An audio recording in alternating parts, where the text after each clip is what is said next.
നമുക്ക് ഉണക്കമീൻ പൊടി ഉണ്ടാക്കാം. ഇതെല്ലാം കൂടെ കുഞ്ഞു കുഞ്ഞായിട്ട് കഷ്ണമായിട്ട് അരിഞ്ഞിട്ട് വെള്ളത്തിലിടുക, അല്ലെങ്കിൽ വെള്ളം തികത്തി കളയുകയോ ചെയ്താൽ മതി. മീനിൻ്റെ അഴുക്ക് പോകണം. മീനെല്ലാം അരിഞ്ഞു. ഇനിയിപ്പോൾ ഇതിൻ്റെ അകത്ത് കുറച്ച് പേപ്പർ ഇട്ടിട്ട് വെള്ളം ഒഴിച്ച് വെക്കണം.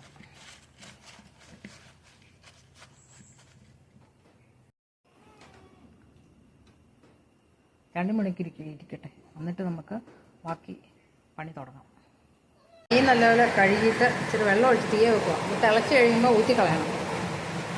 തിളച്ചു, ഇതിൻ്റെ അഴുക്കാണ്, അത് ഊറ്റിക്കളയണം. ഇതിനെല്ലാം ഇങ്ങനെ പൊടിക്കുക മിക്സിയിൽ അരച്ചിട്ട്. എന്നിട്ട് ചുവന്നുള്ളിയും വത്തൽമുളകും കൂടെ വേണം, അതും അരയ്ക്കണം, മിക്സി പൊടിക്കണം. നമ്മൾ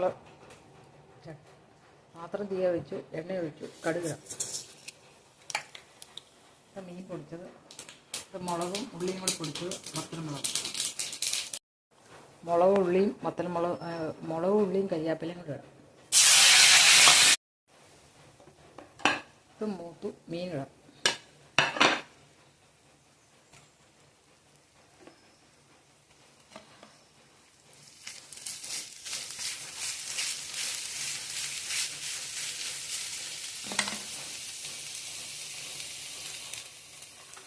ഇതിൻ്റെ മേലെ കുറച്ച് കുരുമുളക് പൊടിയും കൂടി ഇടണം ഏറ്റവും അവസാനം.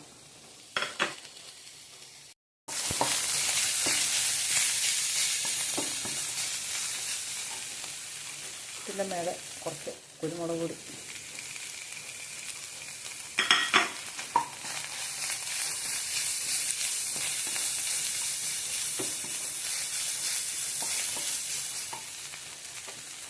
ഇതാണ് സ്വാദിഷ്ടമായ